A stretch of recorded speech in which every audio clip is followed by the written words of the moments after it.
we'll be able to get a recording of this. So welcome aboard to Deconstruction as a tool for qualitative data analysis. We're going to be here together for 2 hours, give or take. And during this time, I will share with you some basic constructs that are attributed to none other than Dr. Jacques Derrida. Dr. Derrida was a French philosopher, and he was born in Algiers, which was a North African colony of the French. And he died in, I believe it was in 2004 in Paris, France. Absolutely amazing philosopher, and you could not find a more non-traditional philosopher, to say the least. And some of you may have heard of Derrida, some of you may not have heard of Derrida.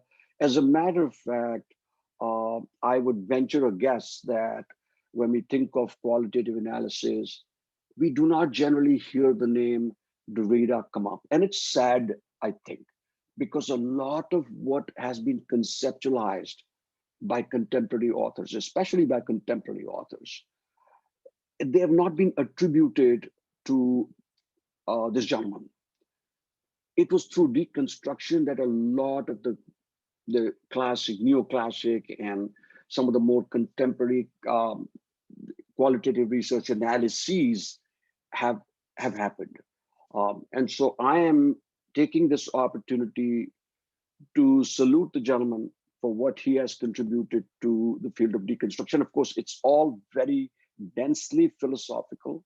So what I've tried to do is take some nuggets from here and there and to put them together for you to get your juices flowing. And I'd be very happy to share with you all, once I share the recording, I'll share some readings, etc., that you can take a look at. That would be very interesting for you. And I also want to attribute, and I have it at the back of my, at the end of my presentation, the references section, the sources from which I have drawn this. So this is not something that I've reinvented or even invented. I've simply developed this presentation, and I'm deconstructing, in a manner of speaking, this seminar as a deconstruction tool. So my grateful thanks to all of the folks that have contributed toward this presentation and the resources that they've provided to the extant literature out there. So before I get started, let me go to the first slide here. And if we read this together, I would like to, and those of you that have been in my workshops before kind of are familiar with it, they know the drill. I'm not a heavy lecture kind of a guy that will bore the heck out of people. I try to draw information and knowledge from the participants, because I believe very firmly in the co-creation of knowledge. I'm not your traditional educator who is standing up in the top-down position, okay? As an expert, I don't wear the mantle of the expert. I'm nowhere near expert as many of you probably are. But what I do is synthesize material. What I do is bring in a lot of information and present it in a form that creates for progressive thinking, in a manner of speaking. So if we read this together, in popular usage, the term has come to mean a critical dismantling of tradition and traditional modes of thought. So what happens is, and believe me, I've been guilty of that too. I've always thought, before I really dug deep into deconstruction and Derrida's work and the work of other folks. As you know, Derrida was also a constructivist or a deconstruction phenomenologist. He has a lot that he has contributed to phenomenology. And especially refined the work of Husserl and Heidegger and some of the other phenomenologists like Alfred Schutz and Merleau-Ponty and all that. But that's not where we want to go today. So we want to think of deconstruction as a form of unpacking. A lot of times, when I was asked the question, what is deconstruction? I would say loosely, oh, it's a form of unpacking, which in a sense, it really is unpacking, because what you're doing is you're breaking down something that is bigger into something that becomes smaller. Now, that part is true, but what is antithetical almost, what is oppositional, is the fact that a lot of us think that deconstruction means simplifying something, making it smaller, make it encapsulated, make it in a form that is easily digestible. Okay, we're taking raw data and putting it together in a very simple, very digestible form. And for the sake of discussion, let's just take that is a common conception, or shall we say a misconception in qualitative research, that you're taking a lot of data and bringing it together and putting it all together in a form that is easily digestible to the reader. Okay. And as you will see in the subsequent slides, that there is another reality out there. There's another perspective out there, which you will find refreshing. And some of you may actually find a little disorienting, because that's not how you have probably thought of deconstruction and qualitative analysis. So it stretches beyond the traditional boundaries of confinement and containment. So if you think of unpacking as unpacking something that is disparate, that is complex, and bringing it down to simpler parts, you're thinking about it as a traditional putting together a boundary, confining it and containing it in a manner that you can control the outcome and present your findings in a way that others can understand. So before I go into the next slide, I would like to open this forum out for just your feedback. And there's no right or wrong answer. Believe me, I'm learning with you as we are going. So take a chance, take a risk, and share with me what you think deconstruction is as a construct, and how deconstruction might tie into qualitative analysis. And we are going to, for the purpose of this discussion, we are going to actually be going more into qualitative data analysis. So I'm going to stray away a little bit from quant today, otherwise it'll get too hairy. And besides, quant is not my expertise. So who would like to go? Go ahead, Saurabh. Yeah, hi, Anil. First of all, thank you so much for introducing Derrida and Derrida's way of deconstructing a text. So I would quickly respond to your question by bringing another philosopher uh, prior to Derrida, who has extensively worked in deconstruction, especially in post-structuralism, that is Michel Foucault. And I'm pretty sure that Derrida himself was quite inspired from Foucault's work in the later stages of his life, and even in the earlier stages. So to going back to the question of what is a deconstruction, so deconstruction in simplified language, it could be a deconstruction of a text, it could be a deconstruction of a narrative.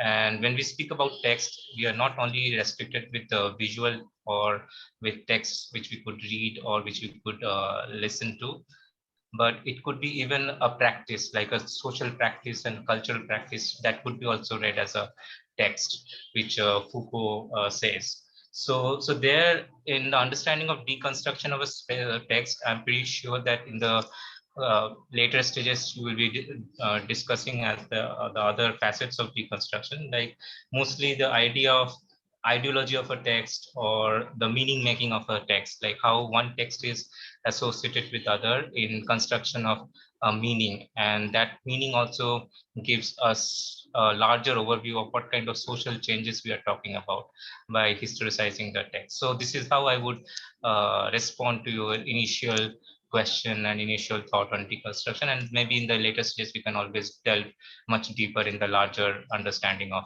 deconstruction of a text. Thank you so That is much. That is awesome, Saurabh. And just before you stop, I also wanted to ask you, have you done any work on semiotics?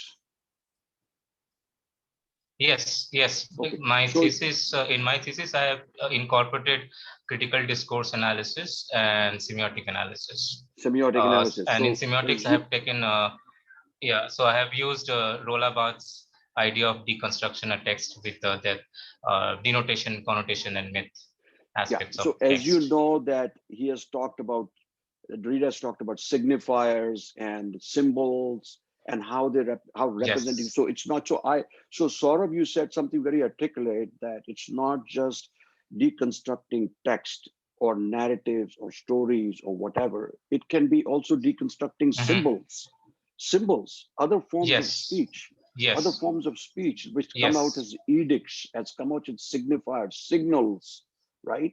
yes, And that's yes, important to yes. What understand. Yeah, go ahead.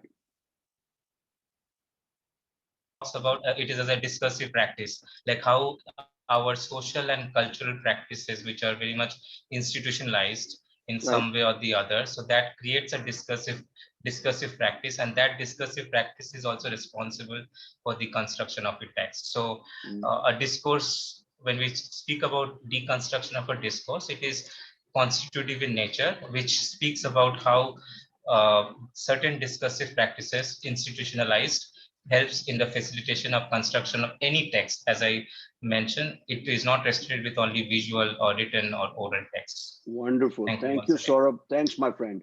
Let's go to Mitaksha. Mitaksha, My go pleasure. ahead. So from what I understood of Derrida's Yes. deconstruction, of course, he aimed at language and deconstructing certain power that language holds. But Yes. beyond that, he also tried to deconstruct the institution that holds that power. For example, like Ah, from what I studied, yeah. if there are, say, seemingly neutral opposites like beautiful and ugly, so we Uh-huh. think they're opposites, but by the virtue of which the language is structured, how beauty comes before ugly shows that beauty is more desirable, it holds more power. And then I think he also talked about deconstructing the institution that holds beauty in a higher position. Say, how we consider ugliness to be so bad that it's almost a sin, and how beauty is encouraged by institutions like capitalism, where we have the whole huge market of beauty products, so that we don't end up. So I think that's what he talked about. That through language, we also get to deconstruct the institutions that hold that structure, that maintain the power structure of language, if I'm not wrong. Absolutely. You have just hit upon something that, are you some form of a psychic, Mitakshara? Because I was going to cover something quite akin to that in a subsequent slide.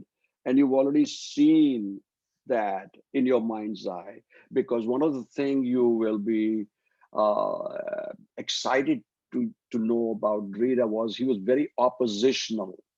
Okay. He was very rebellious in his thinking. Okay. And when you read some of his very casual quotes, which we refer to, you'll see what I mean in a few seconds. So who else? Somebody else had the Palak. Go ahead.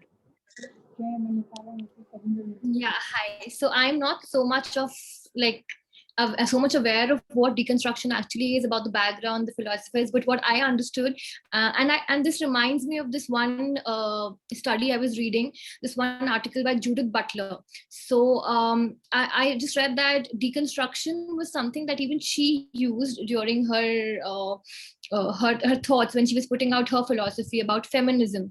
So the concept of identity, where we identify a person according to a certain gender, according to Butler, was something that comes as a result of the action that we associate and construct depending upon that gender's role. So I feel that when we talk about deconstruction, we are also talking about the idea that how certain roles, when assigned to certain genders, construct an identity which might or might not associate with the person individually. So Butler's work was something that actually hit me when I was like reading through this slide of deconstruction. That's pretty Right. much. And especially the transgender community comes to mind when we think about that, right? Whether Right. it's a trans woman or a trans The man, cruel, yeah, right. we are quick to form judgments based on just the Yes. appearances, right? Right. And we don't we in a way we rob Right. that The queer person theory of is his. also, yeah, Yes, and that is part of critical theory, right. gender theory. So that's excellent that you said that. So thanks for sharing. Anybody else would like to say something about this? Excuse me, sir. Yes, go ahead, Akila. Sir, Mr. Hussain has said that what is deconstruction? It's maybe breaking down into its component parts. Yes, we are going to come to that. This is going to be we are just talking about very generically right now about deconstruction and how also from the standpoint of Derrida. So the idea here was not to make this a seminar about Derrida. The idea was to expose our thinking to Derrida's thinking, and then to tie in, like, as Saurabh and as others here tied in, as Palak had just said about Judith Butler, and I'm sure Simone de Beauvoir and Sartre and all of these existential phenomenologists and others have also brought in thinking from a deconstructivist standpoint. So it like we're in philosophy, what happens is if one philosopher is attributed to, or we attribute one stream of philosophy with one philosopher, another stream of philosophy with another philosopher, and then we have all of these different philosophers basically saying quite the same thing, but saying it in a form that sounds so original. And that is the beauty of the classical philosophers and also some of the more contemporary philosophers. They say something and you feel as though you've heard it for the very first time, and yet others before them have shared something quite similar. So who else would like to go before we move forward with this?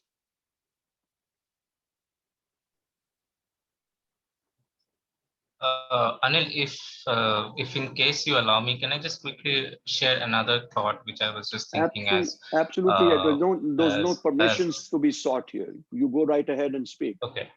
Yeah, Okay.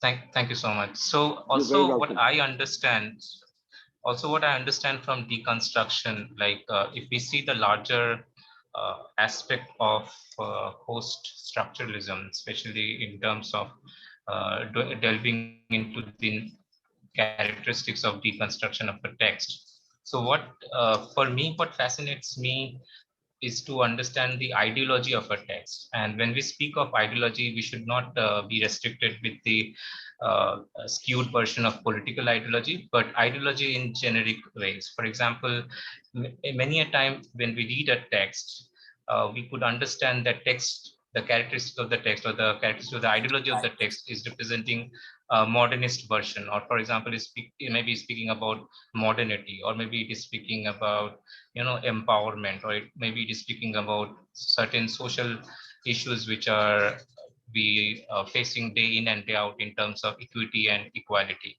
So I think when we speak of deconstruction, one of the major ways, or one of the rather major tools also is to incorporate in our understanding is to read the ideology of that particular text when we speak of deconstruction. And again, this is how I would again like to keep my initial thought processes. Thank you. You just hit upon something so profound. And just yesterday, was it yesterday or day before yesterday, in a week-long 7-module workshop that I just concluded yesterday with National Forensic Sciences University in Gandhinagar for students and faculty members who were attending this workshop, I had emphasized that before you embark on in research, if you embark on a certain methodology, yes, it's important to understand the process, the structure, and the nuances of that methodology. But more importantly, you must understand the philosophy that is underlying the methodology. Unless you understand the philosophy, you could be going down a path that doesn't become meaningful to the reader, because a lot of readers who are reading your studies are drawn to your studies, A, because you are using the same methodology, B, because the topic area or the problem statement that you're working with or that you researched has something to do with their interest, and C, because of the way you constructed your study, in the manner in which you have presented the findings, so they want to go take a look at it. But if they see one piece missing, and that piece is the philosophical underpinnings of the methodology, of the approach that you're going to be using, you could come up for harsh criticism in the Academy of Scholars.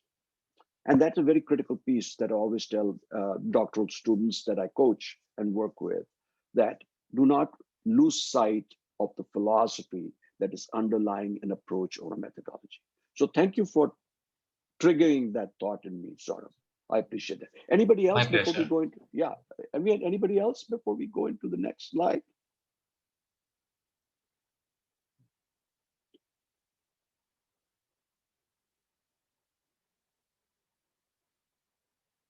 Okay, so let's look at deconstruction. So it's very interesting, and I'm going to read this out to you from a wonderful book.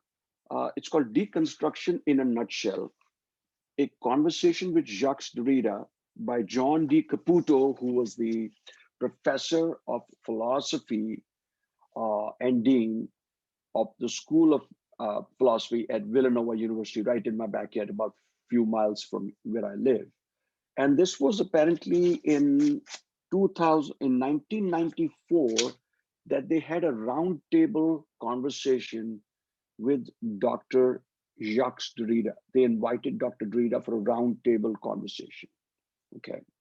And Dr. Caputo has written this wonderful book about all the conversations that were occurring. So there were different roundtables. So in the first roundtable that they had, and it's called Deconstruction in a Nutshell. So here are the quote from Dr. Derrida. He said, one day, 2 years ago, when I was in Cambridge, a journalist took the microphone and asked, well, could you, Dr. Derrida, tell me in a nutshell what is deconstruction? Tell me in a nutshell what is deconstruction? And Derrida replies, sometimes, of course, I must confess, I'm not able to do that. But sometimes it may be useful to try nutshells. So what is a nutshell? You know, we are often asked this question, okay, you're talking about phenomenology. Can you tell me in a few words what phenomenology means? Okay, so I can tell you is the essence of exploring a phenomena at its most primordial, originary, and and broken down form, pre-reflective, pre-theoretical form. So now, if I say that to you, you ask me to simplify something that defies simplification. You ask me to break down something into just a few sentences, something that is so expansive, something so large. So you're trying to shrink something. You're trying to contain something so you're able to better understand.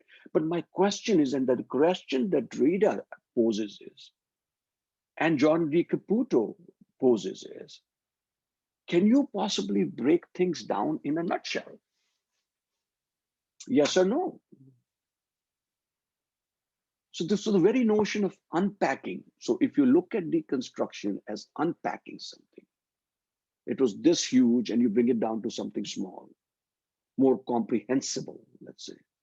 If you, the very notion of unpacking something would imply enclosing, encapsulating, sheltering, protecting, while everything in deconstruction is turned toward opening, exposure, expansion, and complexification. So what would be your thoughts on that? Because it's very important to understand that while much of what Derrida had said, if broken down, could be broken down into nutshells, into small pieces, right? The question that is begging to be asked is a nutshell even possible? This is an important question. It's a very philosophical question, but it's also very germane to what we are discussing today.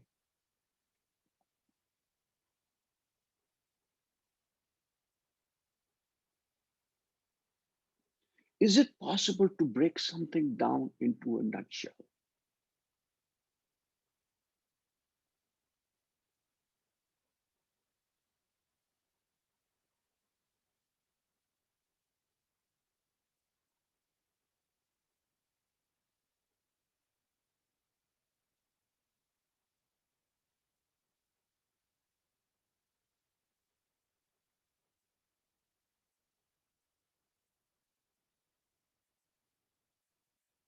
I'd love to hear from someone.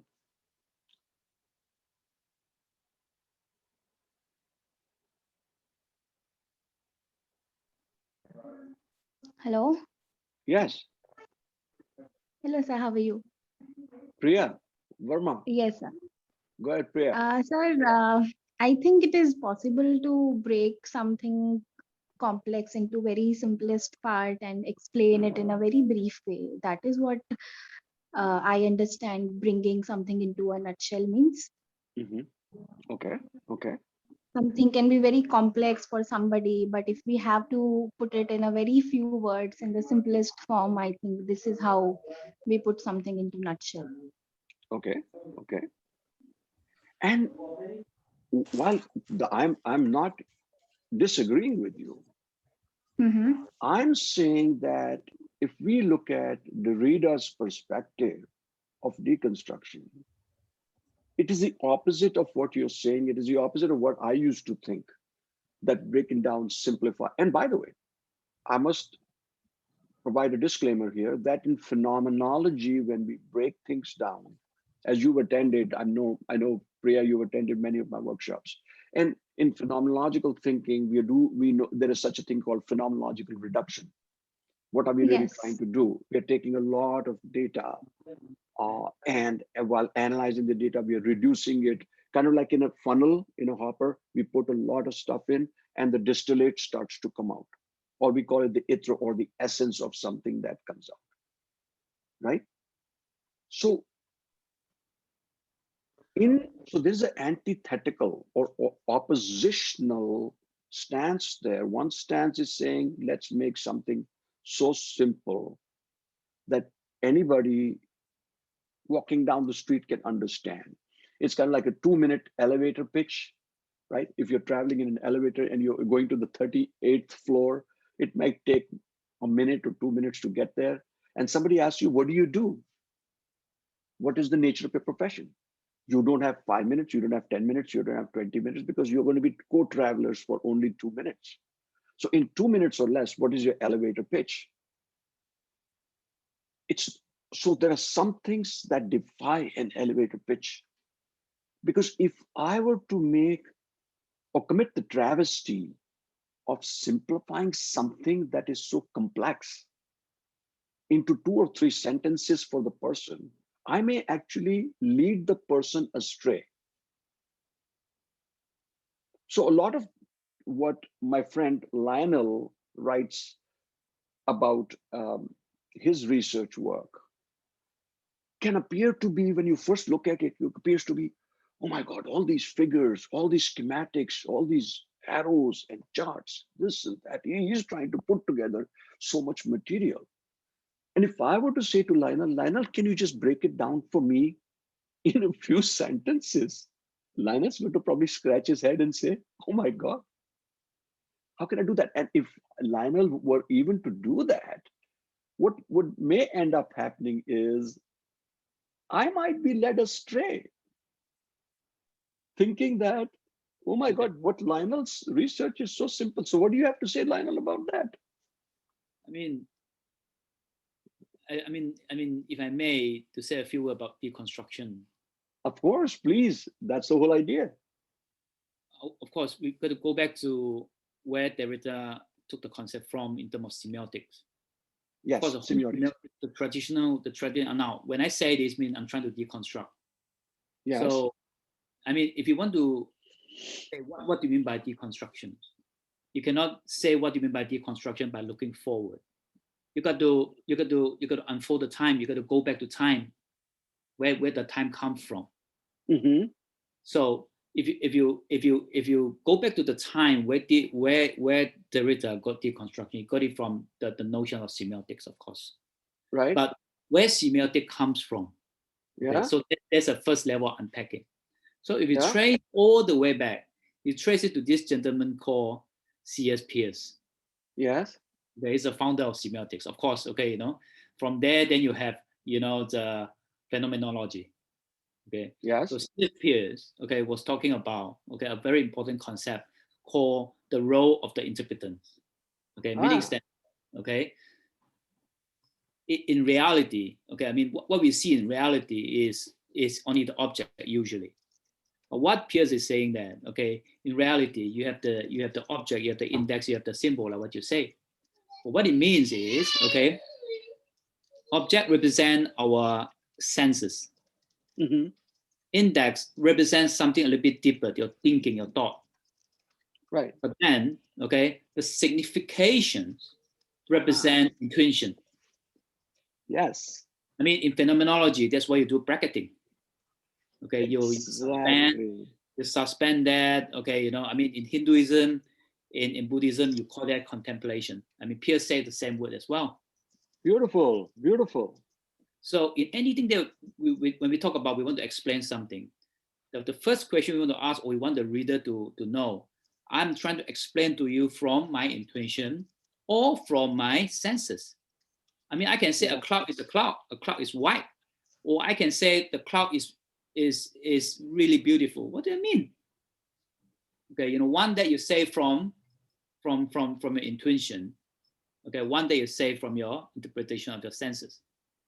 Okay, coming back to the word of interpretation. So if you drill all the way back to Derrida, okay, I'm trying to do deconstruction, exercise. Okay, rather than saying what deconstruction is, I'm trying to bring you back to the history of deconstruction, means semiotics. Yes. So if you go all the way back to what Peirce is trying to say, okay, Peirce was saying that, okay, now wait, okay, if you want to interpret something, now the key word is interpretation. Deconstruction is part of interpretive, the philosophy. So if you want to interpret something, okay, first you got to understand your role as an interpreter, or he called it interpretant. Right. But as an interpretant, okay, there's something more than just sense and thinking. Right. Okay, it's something that deal with more than that. Okay, like what you say, the primordial side of it. I mean, Peirce never wanted to go into the notion of intuition because of Kant. Okay, but okay, between here and there, okay, he is not objecting intuitions or imaginations. So deconstruction has something to do with how you actually drill all the way to the archetype, okay, to look for the truth, not merely of the appearance. Well, it sounds ridiculous, okay, but that's what all these people are trying to do, okay. People like Peirce, people like Derrida, okay, the Husserl or Merleau-Ponty, they all say eventually, okay, because if we believe in what we call collective consciousness, okay, or collective unconscious, is the same thing. If we believe in that, meaning that whatever that, if we keep on deconstruct or keep on, drill down to the core, we always share the same opinion. And that thing is a whole truth. Interesting. The deconstruction in a nutshell is actually not a nutshell. It's actually quite abstract in a way that you get to go all the way. First, you got to recognize you have a role in deconstructing, because if you do not recognize you have a role in deconstructing, there is no deconstruction. So Lionel, you bring in something very important. So if I were to say, I'm not being flippant here, but just for the sake of discussion, if I were to say, Look, if I were to share with you just the imagery that I can fit an elephant in a walnut, right? If I were to say to you, Lionel, I can fit an elephant so large into a walnut. There are two aspects to it.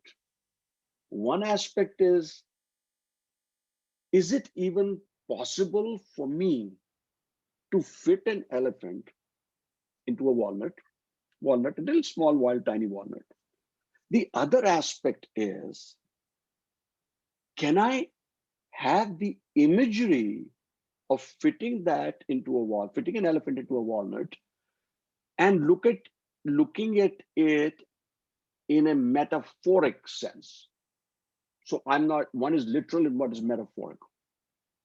So where we are always in research, we are always teetering between the literal and the metaphorical, and especially in qualitative research, we keep going back and forth, and how we are trying to go back. And we call this sometimes also an iterative process. We look at something specific, then go to something general. We look at parts and then go to the whole. We look at the whole, go to the parts, like a hermeneutic circle, right? Right. So you bring in a very interesting aspect to me. And if I say to somebody that this is a phone, the person is, if I show it to somebody, the person might agree, yeah, this is a phone. But if I say to somebody, this is a phone, and I don't show the person anybody, like I'm just talking to someone and saying I'm holding up a phone, he or she may not think I'm holding up a phone. True. They may think I'm holding something else up. It's true, because in semiotics, yeah, you have to actually, the whole point of semiotic or the interpretant is not about subjectivity. It's about how you're able to correspond between the significations and the signifier. Meaning that, okay, when you look at the cloud, or in your case, mean the elephant, okay, or whatever they want to hypothesize, the elephant in the box or whatever, okay. So in order to show that is of certain truth, it's a between the signification that you have as an interpretant, that has to correspond, okay, with what you see as an object. And that got to drive with certain actions as well.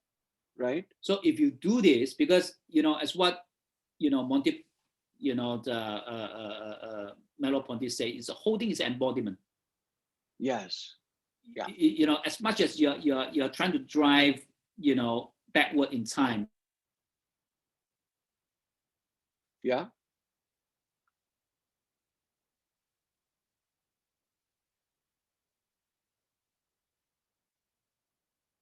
We lost the audio there for you, Lionel. Excuse me, sir.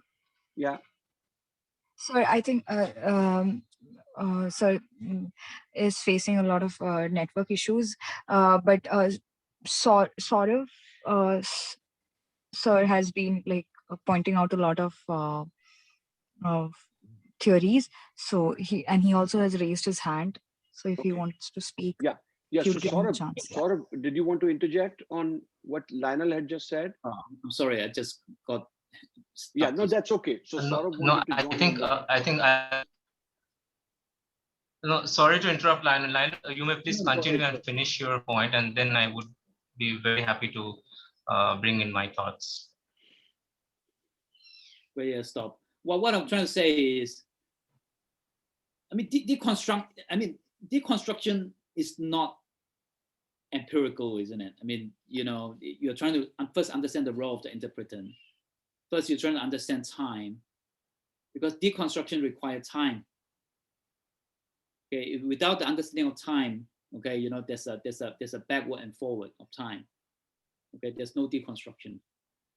So the time actually allows you to see, there's no separation between the observer, us, and what is observed. Right. And you activate the whole deconstruction based on all these parameters. Right. So sort of in a few minutes, if you can just add to Yes. the discourse, and then we'll move on, right? Yes. Right. Yes. Thank you, Lionel.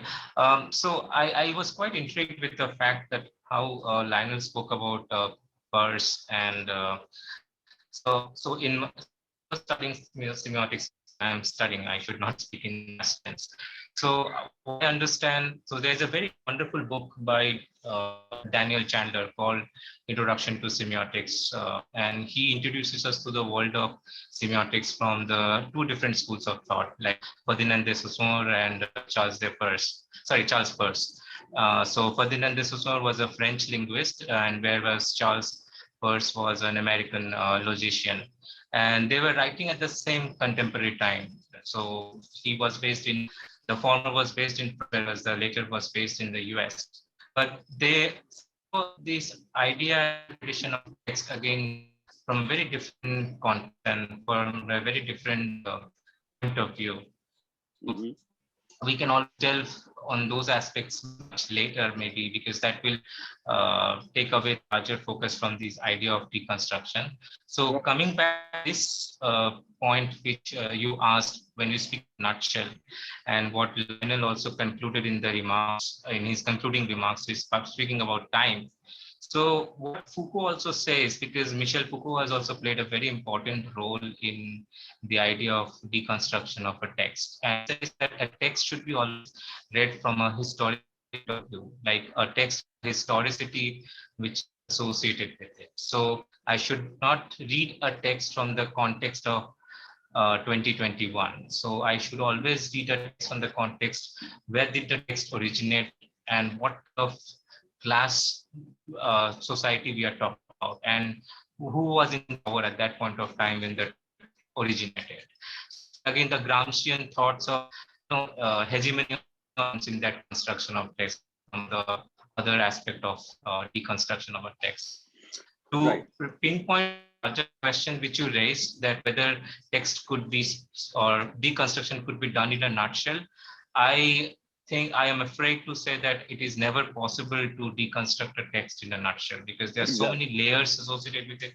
There are so many intertextual elements, as I always emphasize in my semiotics classes also, that a text has always give rise to the construction of another text, and that is the making of a text is done. Like one text should not be a side of.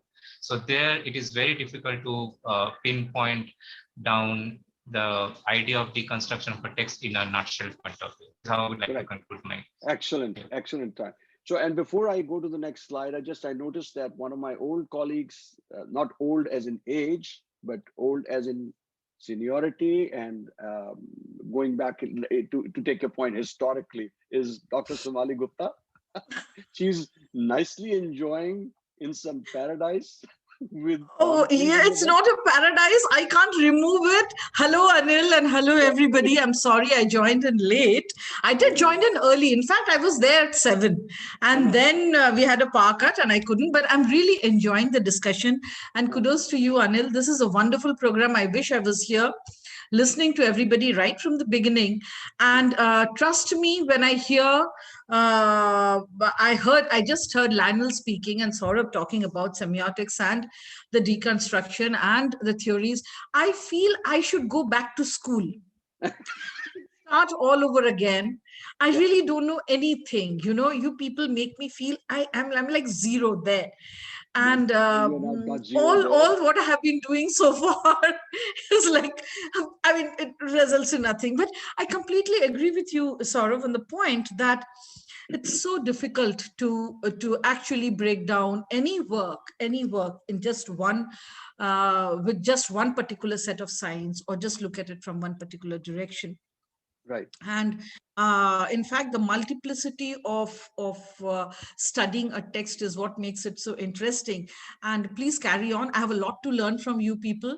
And leave your phone numbers and all your email IDs with Anil. I'll get back to him. The reason I did the BCC and not CC was because, you know, I wanted to respect everybody's privacy. But of course, I will definitely share with you all the email addresses. You know, these folks have always been part of the community. So before you end, let us at least ask you, where are you? Are you in Bosnia or are you in India right now? No, I'm right now in India. During the period of lockdown, my husband was here. He was, Okay. fortunately, he had come down. So in February, so he was here till November. And he went back in November, and he had COVID there. Once he reached there, Oh, he went goodness. down with COVID. But Oh, dear. thankfully, he's well. He's fine now. Oh, And thank I'm God. here stuck because there aren't many flights. There aren't many ways I can go to Bosnia right now. Oh, So what boy. you Oh, see is boy. an illusion. It's sweltering hot here. So I thought I'll just put in something like Goa. So you can deconstruct this and just look at it, what it means. A Thank lot you. to Thank talk you. about. Great to Anil, we'll see catch up you. later. Welcome. Yeah, Please. we'll welcome. Welcome aboard. Welcome Yeah. aboard. Okay, so Thank let you. me move to the very notion of unpacking. We talked about that. Excuse me, Of sir. course. Yes, go ahead, Akhila. Yes, sir. Sir, Miss Sharon, like Sharon now has said, she has a question. Could deconstruction be used to understand a phenomena like networking? Of course. This is Yes. soon to be Dr. Shirin Kokawala. Okay. Okay. Okay.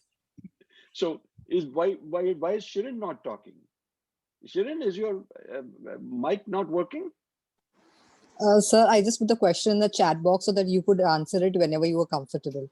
Oh, no, Oh, so we are comfortable. This is very nice that Okay. Shirin. So yeah, of course we use deconstruction all the time, and as a matter of fact, I have a lot of goodies in the remaining session. So that's why I want to speed up a little bit.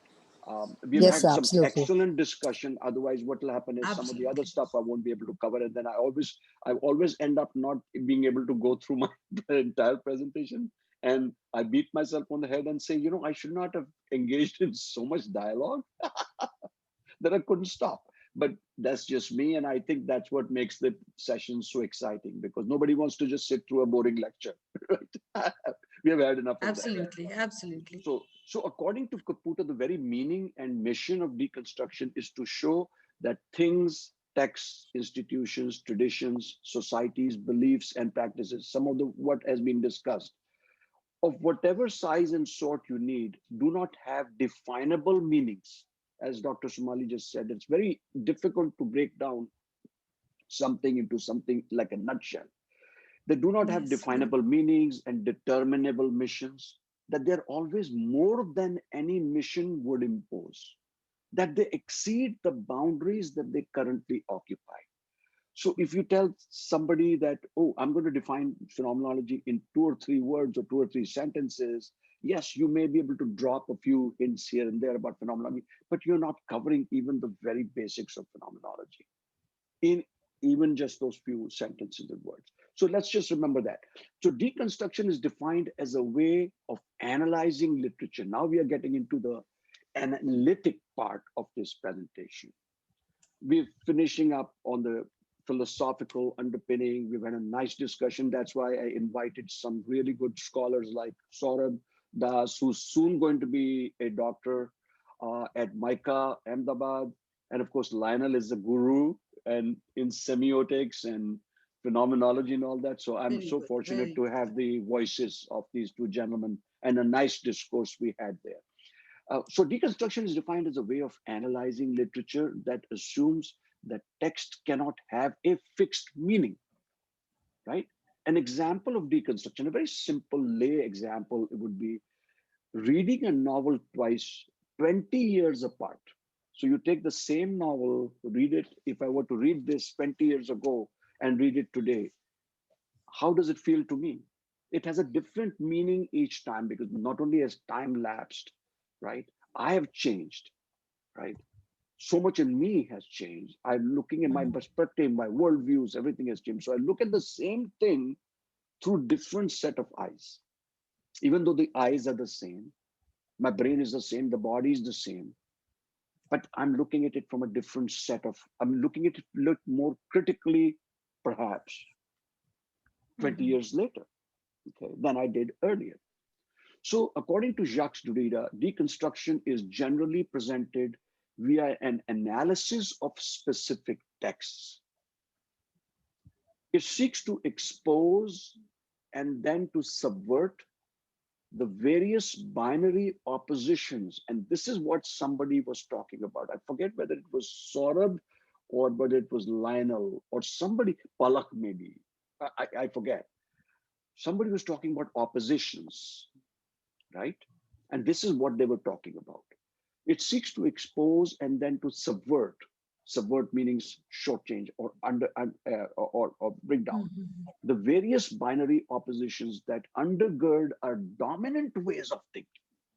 So think of deconstruction as a departure from hackneyed thinking, of traditional looking at things in one particular way. For instance, think to undergird that dominant ways of thinking, presence, absence, speech, writing, and so forth and so on. So deconstruction has at least two aspects according to Derrida. Okay, a literary aspect and a philosophical aspect. So if I were to say this is what deconstruction is, if I only say the philosophical relevance or the philosophical significance of that and forget the literary significance or the critical significance of deconstruction, then I'm missing out on that. Okay. So famous Derrida quotes, and you'll chuckle as you see these. These are his actual quotes. Wrote some bad poetry that are published in North African journals, because remember he was from Algeria. But even as I withdrew into this reading, I also led the life of a kind of a young hooligan. So he was very rebellious growing up. Okay. And if you read his biography and some of these autobiographies that were, I think, written in French, that I don't have access to, you will see that he was a very colorful character. Okay. That he could easily agree and disagree with him himself. So he would agree with something that he says, and the next moment he would disagree with what he had said earlier. And somebody in the audience said, Dr. Derrida, but you just agreed with that. And how come you are disagreeing with the same thing? So he said, because I'm reading the same thing at different intervals. And now what I wrote, I don't agree with. So this rebellious streak in him was something very refreshing for a lot of people. And then it's another quote, if this work seems so threatening, this is because it isn't simply eccentric or strange. He's referring to his own work, because somebody says from the audience, Dr. Derrida, your work is so intimidating, so dense, so threatening, right? He says, this is because it isn't simply eccentric or strange, but competent, rigorously argued, and carrying conviction. And these are some of the things that you know that as scholars or scholars in the making, when you're doing doctoral studies or postdocs, this is where we are assessed. Can we be competent? Can we be rigorous? Can we be analytic? Can we defend our own ideas in a way that satisfy the committee? Not only satisfy the committee, but also satisfy the academy that we're reading our article. And that's why people that have been working, when I say people, the scholars that I've been working with that are doing their doctorates, I always tell them, be very careful what you're writing. Today, you may satisfy your committee. Your committee will sign off on that. Yes, you'll get your PhD after your name, or the master's or MPhil. But remember, you're going to have to face the Academy of Scholars because your work is going to be published. And then somebody 2 years from now, or 10 years, or 50 years from now, can come back to you and say, I read your piece and it was all falsified, or you did not provide the underpinnings of the approach that you were doing. There was no philosophy. There was no, I mean, in other words, you're writing a phenomenology, but throughout your phenomenological study, I'm just giving you an example, you're using the constant use of the third person. The researcher did that, the researcher did that. Yes, that is true. In literature review section, number 2, and also section on methodology, chapter number 3, you're going to use the third person because you're citing the work of other people. But in introduction, and especially the analysis phase and the discussion phase, which is chapter number 5, you have to bring an active voice into it. You have to be able to say, I did this. I assumed such and such and such. And when I actually conducted the study, I was able to reflect on what I did. And perhaps if I were to do it differently, this is what I would have done. This is it's called reflexivity, and it's very, very typical to qualitative research, and especially in phenomenology. If you don't have a reflexive piece in there and a discussion about how the study impacted you and how you were impacting the study, you're only done a half-baked pie. Okay? So then the last one is to pretend I actually do the thing. I have therefore only pretended to pretend. So it sounds so crazy. To pretend I actually do the thing, right? I have therefore only pretended to pretend. For a second, when I read that before I made this slide, I said, I have to think about that a little more carefully. It can't be that superficial. There's something very deep down there. So with that, let's look at some very important steps that have come out from the process of deconstruction, from the philosophy of deconstruction. So when you're looking at text, when you're looking at narrative, stories, or whatever, a lot of data has been collected. How do you then start to break data down? And by the way, those of you that would like a copy of this PowerPoint presentation, by all means, send me an email message and I'll share that with you. This is not a secret, okay? I'd be very happy to do this. So deconstruction, the very first one that we're talking about, is breaking observations down into component pieces. Somebody had mentioned that before. So this is the classical definition of analysis. What you're doing, you're trying to break it down into components. You carefully note that he doesn't say in this, he just says component pieces. He doesn't say simplify the process, or to make it, or take away the nuances, or take away the richness of the data. So breaking down research data into component parts is a standard technique for analysis. One example of deconstruction is turning an interview transcript into a series of separate comments or answers to questions. So deconstruction is often used simply to prepare data for other analytic process, such as manipulation or summarization or even abstraction. We'll get into that in the later. So if you look at this data, this set of data, right, that you've collected. So you read the data and you start breaking down these into component pieces. You may have not just one, you may have more than one, okay? And the attribution for this slide, this is not my slide, I have not made it. It is by Steve Beatty and Jeroen van Giel from Netherlands. Steve Beatty is in Australia. He's the founder of Unix Australia or something. And Jeroen is a designer. So Jeroen's graphics and Steve Beatty's story. And I have the link in my references section. You can certainly click on that link and go and read the entire article there.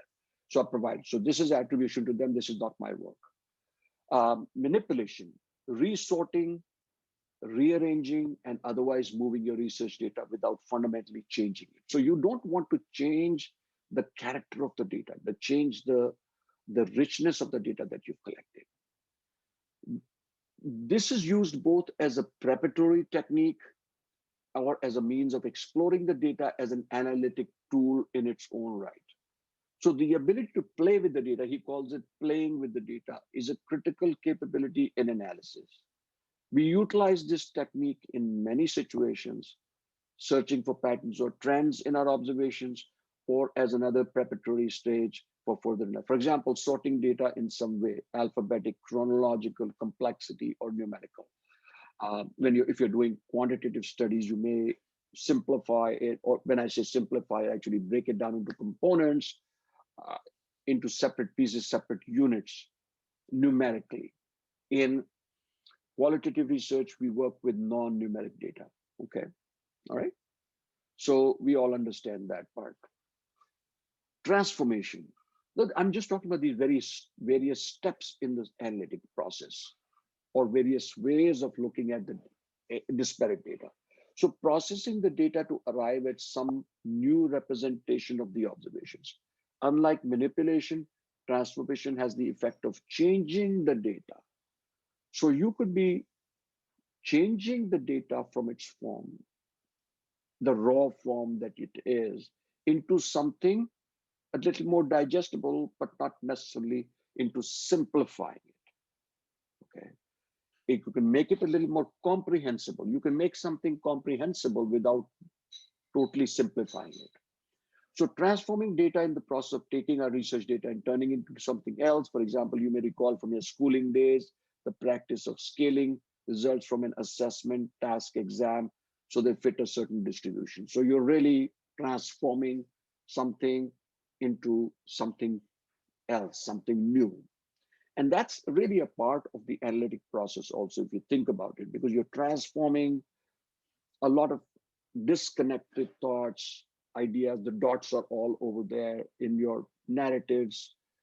And when I get into the stage process of analysis, I'll share that with you over there. Summarization. You are obviously doing a lot of summarization when you're doing data analysis, collating similar observations together and treating them collectively. This is a standard technique in many quantitative analysis methods.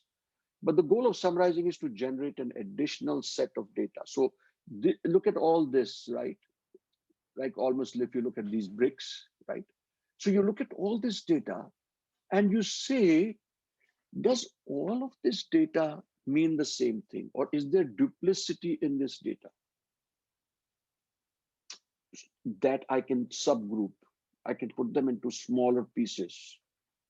And if you look at that he takes this, he summarizes it into this piece right here, where the arrow is pointing. So this may be a short sentence that captures the essential point from several minutes of an interview transcript. Participants find site search unwieldy, confusing, and difficult to use. Just taking an example. So in other words, this is his summarization from the data, from the observations that he's making or she is making. All right.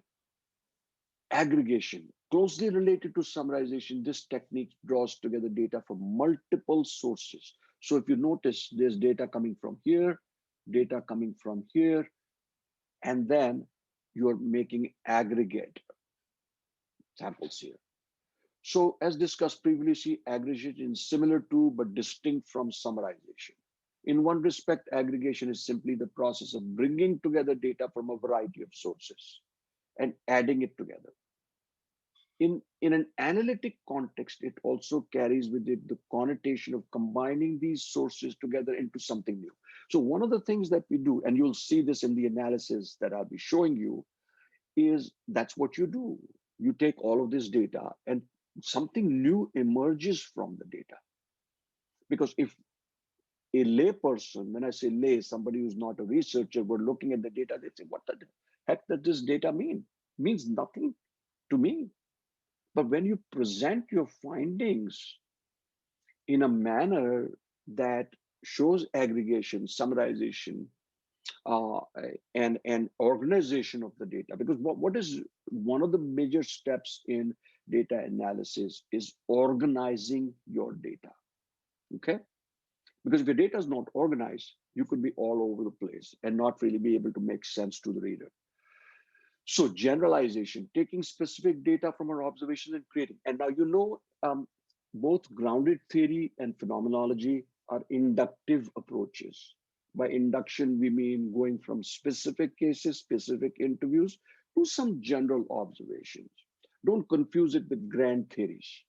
Okay, we're not talking about deduction in quantitative research, where you take a grand theory, Newton's theory or some other theory of Einstein, and then you apply it to a specific demographic or specific problem using hypotheses, and you prove or disprove the hypothesis. This is different in qualitative research. When we talk about research, we are talking about individual interviews. So suppose you conducted 10 or 15 interviews.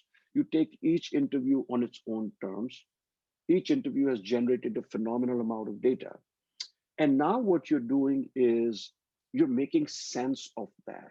So from going from specific cases or specific interviews to a general summary or a general observation is what it is. So you see these. This is a different graphic. This is a different graphic. This is more like a circle. And then you're taking all of that and in this red circle, you're making some general comments. You do what is known as a group narrative. Okay. So Shrin, this would be something that you could use from a networking standpoint, because you could have, Shrin, data from interviews, from focal groups, from secondary sources even, and you make sense collectively of the data and draw some general observations for So that. I'm thinking, is that possible to also apply deconstruction to literature review, where Oh my God, that's an excellent question. That is, you just gave me a brilliant way of looking at literature review, because literature review tends to be, as you know, Shireen, it tends to be one of the most troublesome chapters for people. You know, True. they're putting together, they're Yeah. writing, but then when you come to making sense of the literature or to draw linkages and have a conversation with the literature, it becomes so difficult for them. So deconstructing that, wonderful thought on that. And Thank you, sir. I'd like to discuss this with you offline about this also. Sure, This would be a absolutely. great, wonderful way of putting it. Thank you for sharing that. So in many respects, generalization is similar to abstraction in that it reflects a move from the specific to the general or essential. It is a way of describing the common characteristics of the objects reflected in the area. So let's look at abstraction. Another thing that gives people a lot of heartaches in research. They are not able to understand what abstraction means. And they get so confused. So, but how in analysis, I'm trying to solidify something. I'm trying to almost to the verge of saying quantify something that is so eclectic, that is so abstract. So you're telling me to do more abstraction? I was doing a lot of abstraction as I was talking to my interviewees, collecting the data. We were going into stories, narratives, imagery, and all of that stuff. What does abstraction really mean? And we, on the very notion of abstraction, you can do a whole webinar on, because abstraction itself it's so abstract, of course. Abstraction really is the process of stripping out the particulars, information that relates to a specific example, so that more general characteristics come to the fore. The process of abstraction involves the progressive removal of specific data, retaining just the essential information needed to communicate. For example, professional is a more abstract form of doctor. So if we use a construction worker, right, or driver, right? Now, in India, the wonderful people who drive the engines, rail engines, are known as engine driver, right? In the US, they call them engineers, rail and railway engineers. Now, engineer, the word engineer can have a different connotation for different people. So if you're in a program of study, an engineer could mean you're providing or pursuing uh, education to become an engineer someday. So if the same way, if you use professional, you're abstracting from the expression doctor. It is more abstract. And even from professional, you could break it down to more abstraction. So when you're doing abstraction, what are you really doing? You're stripping the definitive form into something that can be visualized or envisaged or imagined in a slightly different way. And when you do the abstraction, the meanings can change, the significances can change. Because if we don't do the abstraction, if all we are looking at is a research containing everything about doctors, engineers, all we will focus in on doctors, engineers, architects, frontline workers, whatever. But if we abstract their professions, we could be going into many different directions. And that is what analysis really is, especially in qualitative. Nobody is defining the scope of this, and nobody is saying there are boundaries around that. So you are able to become, and if you notice earlier on in the set, it's deconstruction is about expansiveness. It's about complexification versus simplification. So if you do two oppositional expressions, simplification and complexification. So again, lawyer, graphic is a more abstract form for photograph, logo, illustration, or chart. So we use the word in research, we use graphics, schematic representations. We could call them fish diagram, we could call them a bar chart, but we call them graphics because we want to do some abstraction there, okay? Synthesis, the process of drawing together concepts, ideas, objects, and other qualitative data in new configurations. So from this data set, right, we're synthesizing. We're taking this disparate piece, we're taking this, and maybe there are 3, 4 other pieces, right? And we are creating this, something new, something entirely new, right? You notice the shape of this is a star. This is more of a sphere. This is more of a like, almost like a square. This is more like just some sentences, text, but something new comes through that. So combining multiple elements together to create a new complex thing. If you notice, we are going for complexity. Okay, this flies in the face of logic when most people think of qualitative research or quantitative research as simplifying it and breaking it down to the most simple parts. I'm not saying complicating your research and making it more messy. I'm saying through the process of organization, using some of these steps, you can actually create more complexity, because in research, you're dealing with a lot of complexity anyway. Okay. And then your job is in the discussion chapter, in your analysis chapter, how do you then tie those thoughts together with your literature review?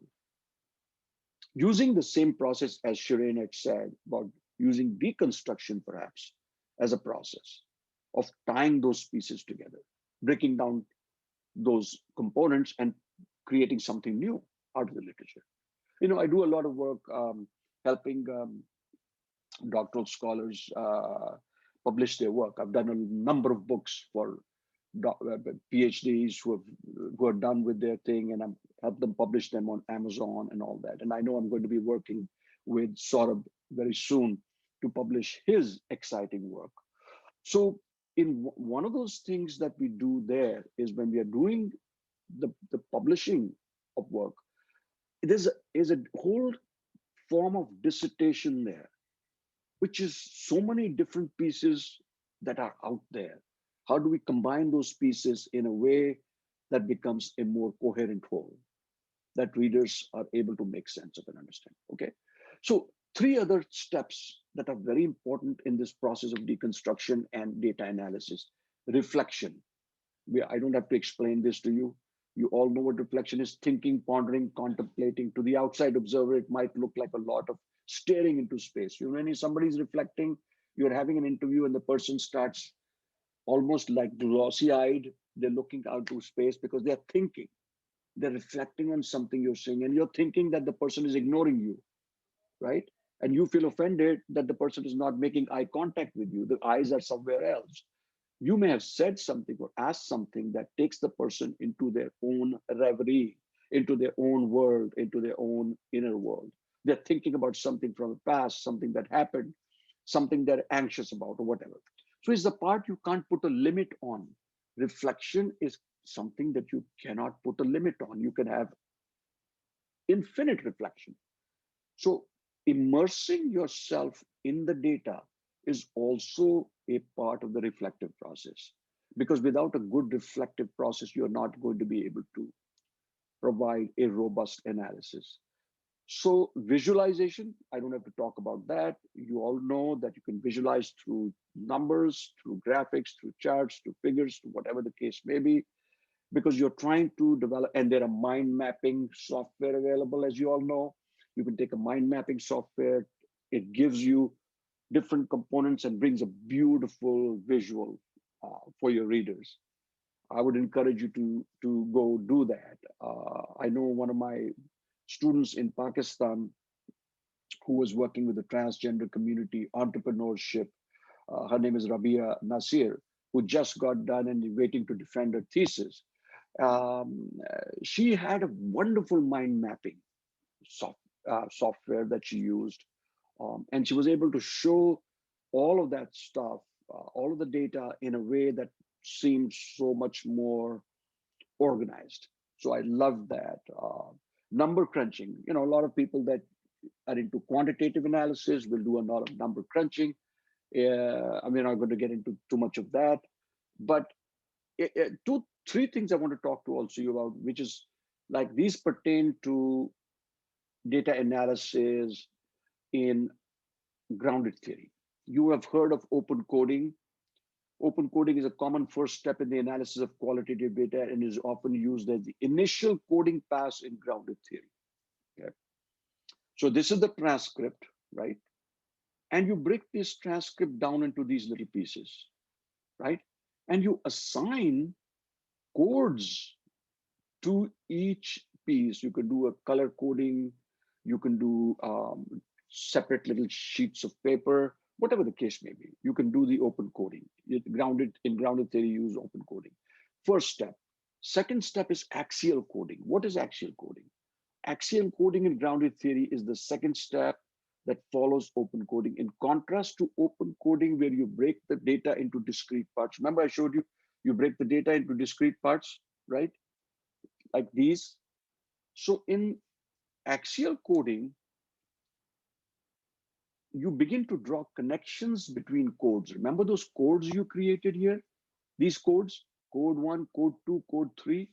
In axial coding, you draw connections between those codes and create what is known as a category.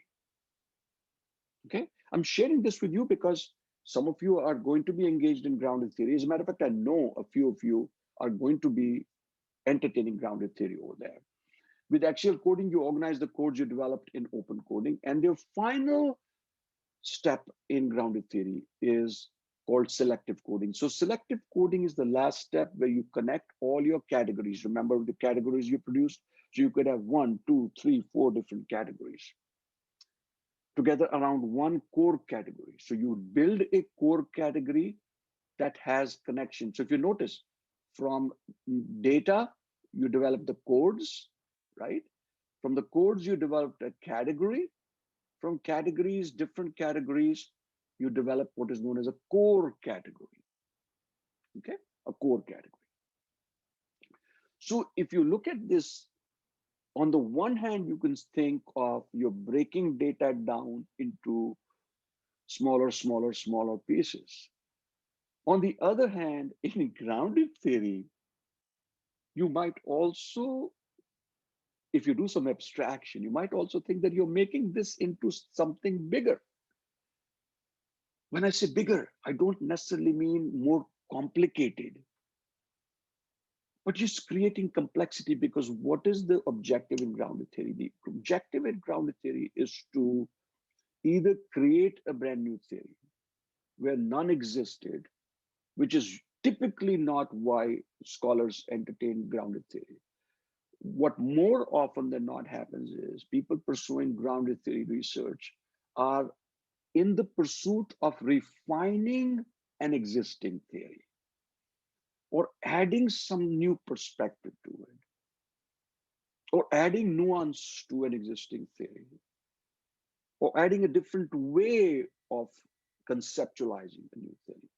So you're looking at factors, you're looking at causality. What are the factors involved in schools or in universities for doing this, or why is it that this thing occurs? In phenomenology, we don't ask why something happens.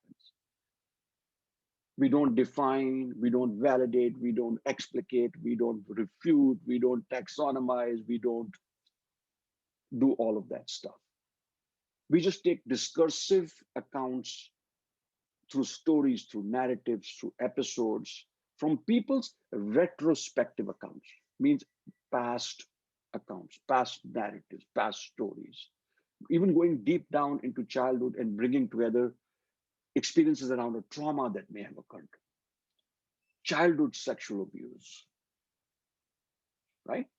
And if your concept or research phenomena is around sexual abuse, you could be having participants reflecting and giving you discursive, evocative, rich emotional descriptions about the sexual abuse that occurred in childhood and the trauma that they suffered through that. So just an example of that. Now, what I want to do in the time remaining is something interesting, because a lot of times people ask me, okay, so you're sharing with us the philosophy of the research, the Derrida's method, and this, and how did you do your own research? How did you do your data analysis? What process did you follow of breaking down data? And what could be more challenging than breaking down data around a concept that at the time when I was doing it was not even known in mainstream? If I asked 10 people, what is negative capability? A lot of people would not even know what negative capability was. I didn't know until 2002 or 2003 when I first started to read about negative capability. And Dr. Somali Gupta and I have done some workshops on negative capability together in the past. And so my research question for my doctorate, and this is going back to 2014, I finished my PhD, not that long ago, by the way. So some of you that are worried about doing a doctorate and thinking, how am I going to be able to do it? Believe me, if I could do it at 64, many of you younger can definitely do it. Okay.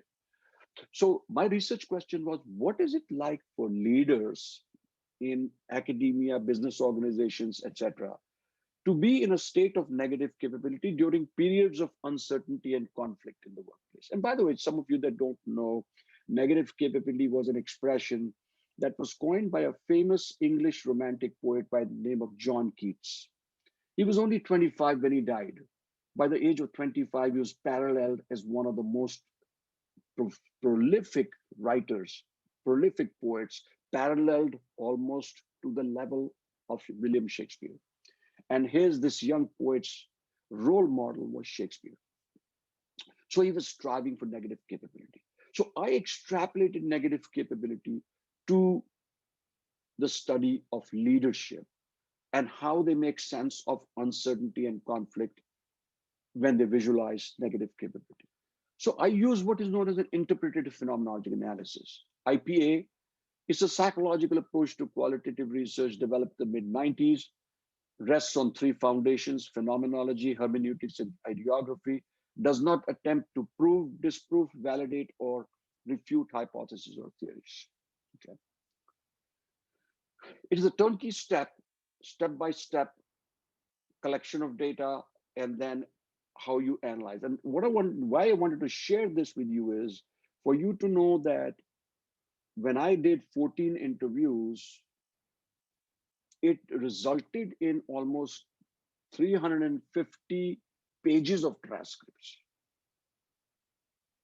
And how do you make sense of that many pages of transcripts?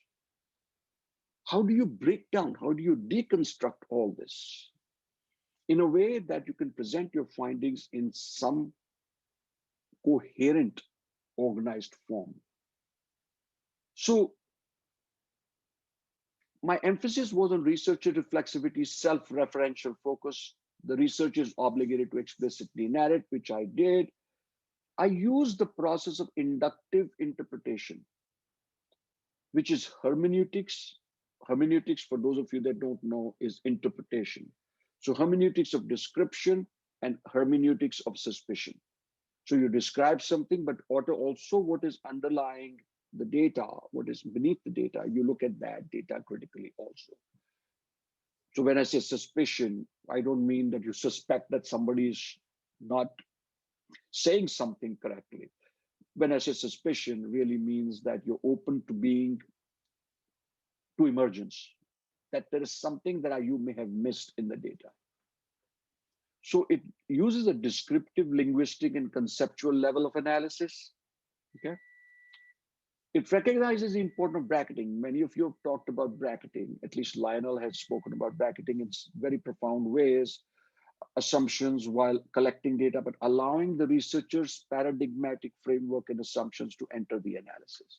So while I bracket my biases, preconceptions, assumptions, etc., about the study phenomena, I also remain open to the understanding that I cannot sever my arm from myself.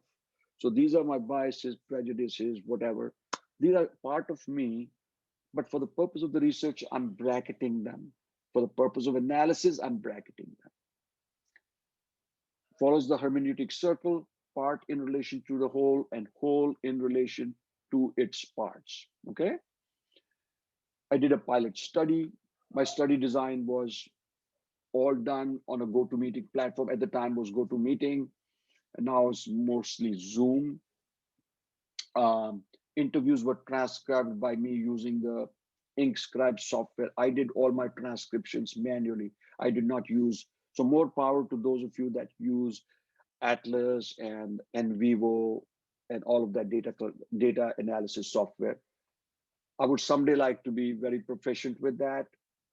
I just have working knowledge of that because I have been the old school, and my own reasoning and rationale, and maybe that's crazy, is to look and relook and review and re-review my own work, my own words again and again and again, rather than having a computer do that for me. Now, there's no question that if the data set is very expansive and the corpus is very wide, then taking the help of software to analyze data can be very important, okay?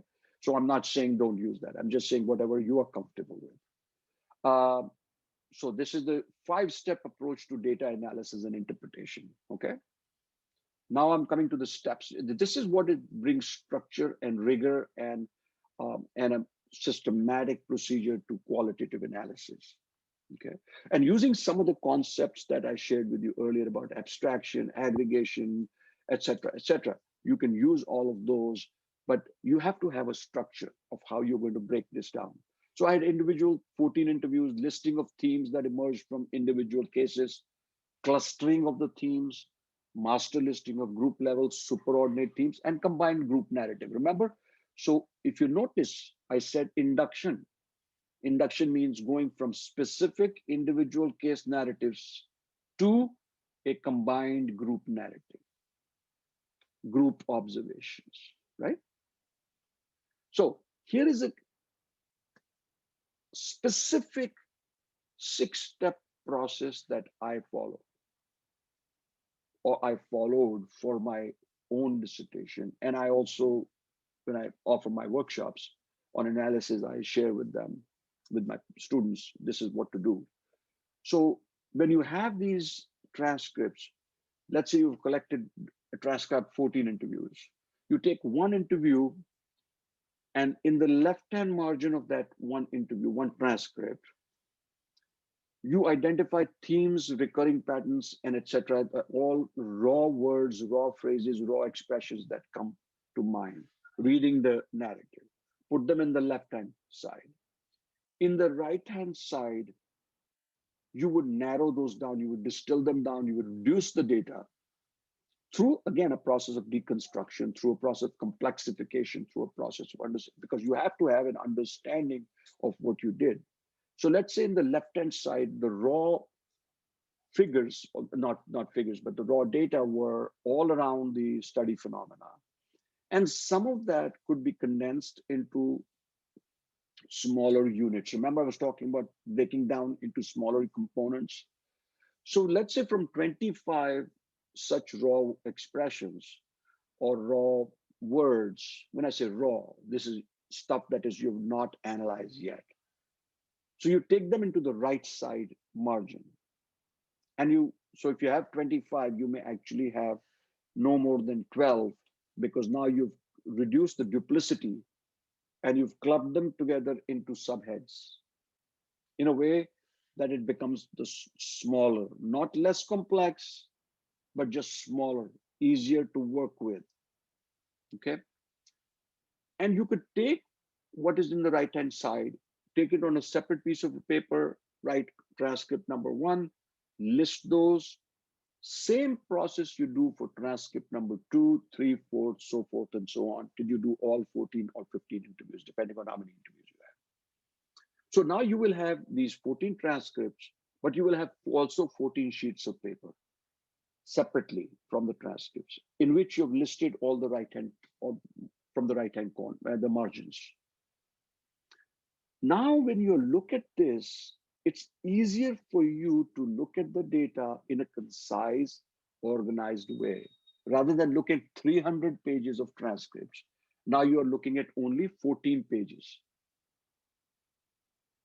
So from 350, you came down to 14 pages. Now, I'm not saying throw the 350 transcripts away. You're going to refer to them again and again through a process of reiteration or iterative cycle or a hermeneutic cycle. So at the 14 transcripts that you now have generated those 14 sheets of paper.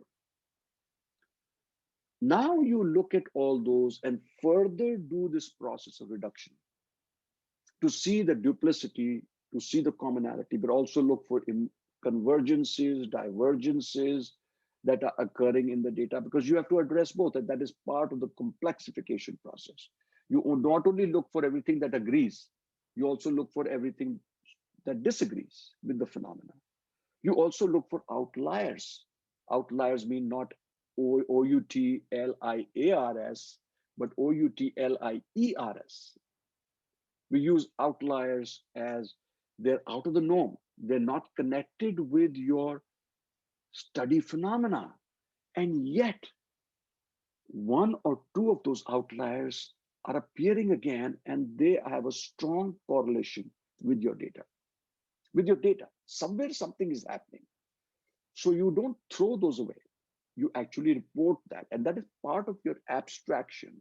You can only know that if you've gone through and sorted out and assimilated the data in a way that I'm sharing with you. So you do all of that, and then you create a master listing of subordinate and superordinate themes. Subordinate themes are themes that are pertaining to your study phenomena that emerged, but superordinate are ones that are most closely related, most closely attributable to your study phenomena. So in a master listing from 14 transcripts, you may end up with 14 superordinate and subordinate themes. So what you do is you again take a look at the subordinate themes. Superordinate are the topmost ones. Subordinate are next. You look at the subordinate themes and see, are those subordinate themes things that you can dispense with without affecting your analysis? Or is it possible that you look at those 3 or 4 or 5 subordinate themes, and perhaps there is a superordinate theme that's emerging out of that? So you create that. So now you, let's say, end up with 4 or 5 superordinate themes. Now what do you do? How do you figure out which superordinate themes are the ones that will produce the outcomes of your study? Now that is where an art lies, because you're able to distill them and be able to write, because now you'll be writing about the outcome of the study. What did you find from your study? So you look at all that and you figure out 2 or 3 maximum that are most frequently occurring themes in all of your interviews. And those are the 3 most important, most critical findings from the research. Well, actually they appear as themes, but it is when you break those themes down and make sense of them, you will see some findings that are coming out of it. Because remember, one of the objectives of the study is, what did you find? What did you discover? Well, how did you make sense of your study phenomena? What is the essence now that is coming through that? And I'm talking because I did a phenomenological study, so everything that I'm talking about is phenomenological. Okay. So then you write, you take verbatim extracts from the interviews. Okay. So my theme might be sense of self and identity, right? And then I take extracts from the interviews, right? And by the way, you've already taken permission from the participants earlier through an informed consent form that you'd be using some of their words.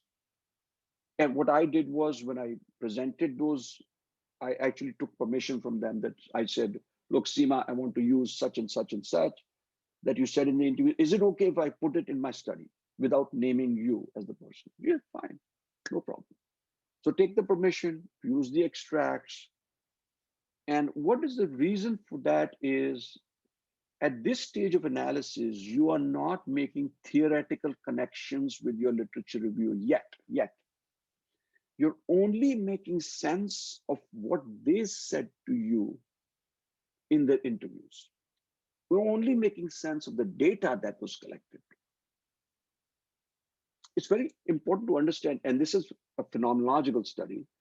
So in phenomenological study, when you do this analysis, individual case analysis, you do not connect it with theories. You do not say Hertzberg said this, or Heidegger said it, or Husserl said this. You go by what the participant is talking about, because the participant is narrating about the study phenomena. So my study phenomena was what? Negative capability. So everything that they're talking about, these leaders are talking about, is their experiences of negative capability. And I'm taking those actual experiences and putting them down, and then I'm making some sense making out of their experiences, not out of the theoretical data or theoretical constructs of others. Having done that, so I've used this, right? In my next second theme was intermingling of personal and professional life. So it was an interesting thing. I was talking about workplace with them, and 90% of my interviewees were narrating it back to their personal lives. It was a strongly emergent thing. So out of 14 interviews, at least in 12 interviews, I'm finding that I'm asking questions directly related to their workplace experiences. And they're sharing with me experiences that are personal. Their relationship with their spouses, or the relationship with their kids, or what happened in their personal lives a few years ago. And I'm wondering, is it because they are feeling comfortable with me to share their personal stories with me? Or is it something else occurring? So I have to report that as a theme. There is something happening, which by the way, I have not had a chance to explore. I've been so busy after doing my PhD. I've been on the road a lot. I've not really gone ahead and tried to explore this aspect. Why is it that when you ask a person to narrate professionally, they tend to deviate and start talking about their personal experiences? So what does the personal experience of negative capability has to do with their professional experience of negative capability? Why is it difficult for them to talk about it in a professional context and easier for them to talk about it in the personal? So all of that stuff. So here, if you see, this is exact words of those people, the excerpts. Then I take them into superordinate themes. Remember, I told you the group level challenges. So I'm taking them all together and then deciding which ones rise to the top as the ones that I'm going to be finally writing about. So my findings was, the majority of leaders interviewed appeared to have a diminished capacity to contain uncertainty when faced with paradoxical dilemma. Paradoxical means being at the edge of knowing and not knowing, right? In these situations, they resort to behaviors such as problem solving, consulting, and dispersing as a means of defending against the uncertainty. So they are not comfortable with the uncertainty. So in order to understand, make sense, and hold that uncertainty, they resort into this dispersal. Either they consult others, or they get into problem solving mode, or dispersion, or shutting down. Some people just shut down. Rather than holding those polarities and paradoxes in their minds, right? Containing them, they go into this dispersal mode. So other findings were the deviant finding, another two findings that I talked about, discussion. Then, of course, in your discussion chapter, you go into all that, you present in the form of discussion. This is just to share what I did. Because in the discussion, you're connecting all those dots now. And in the discussion chapter, you may bring in some theoretical constructs when you're talking about a group narrative, because you have to support your findings with theory that you have looked at. I looked at the relational dialecticals theory. I looked at the psychodynamic theory. I looked at certainly John Keats's poetry. I looked at transmedial thinking. I looked at Buddhism, the concept of mindfulness in Buddhism. So I looked at all of those things, which made it very interesting, right? So future research and development, you talk about that.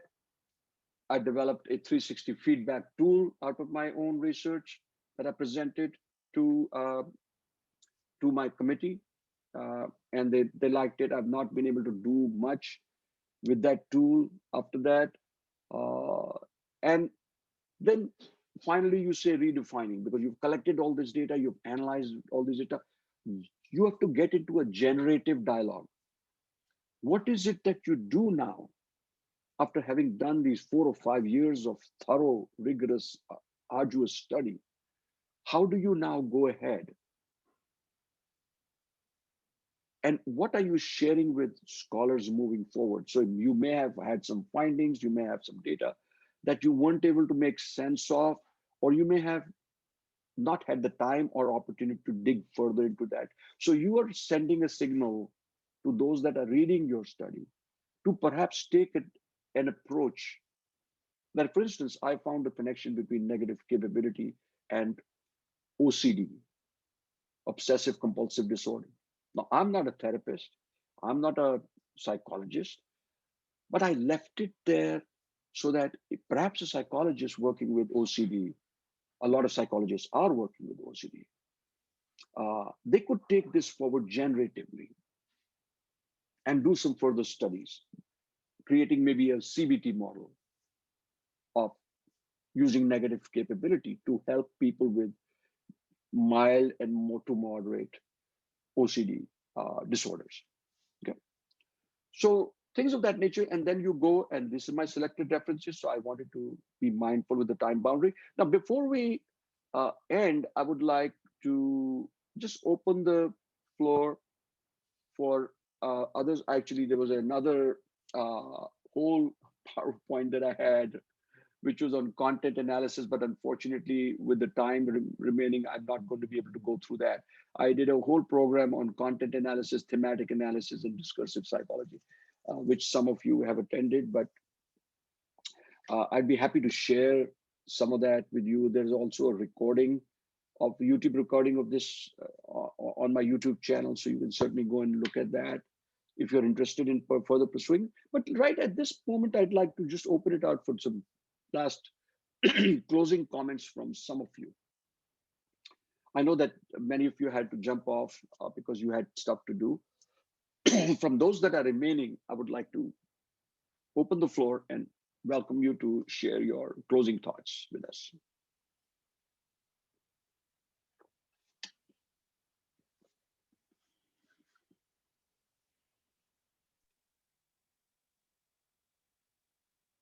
Anil, in your research, Yes. I know it's not very possible to understand that you are actively using deconstruction, but were you aware that, like, for example, the opposites example that I gave about beauty and ugliness, it came after consciously trying to break down something. So Yeah. were you also aware at any point where that you are using deconstruction to see something being, Excellent question. And to be very honest with you and candid with you, when I was doing my research, I knew there was such a thing as deconstruction, but I was not I was not consciously deploying that. If I was unconsciously deploying it or subconsciously deploying it, I do not know, but I was not consciously using it as a tool for deconstruction. If I were to do it all over again, my study would be different. It would be taking a different meaning now, because I've also grown and learned a lot and learning a lot about that. So that's a great question. The oppositional pieces, I did talk about the dialectics, which is about contradiction and also complementarity. Okay, so both are. So there was some oppositional pieces that I took about there, but not from the standpoint of deconstruction. The opposition that we were talking about from the standpoint of deconstruction, that is a different opposition.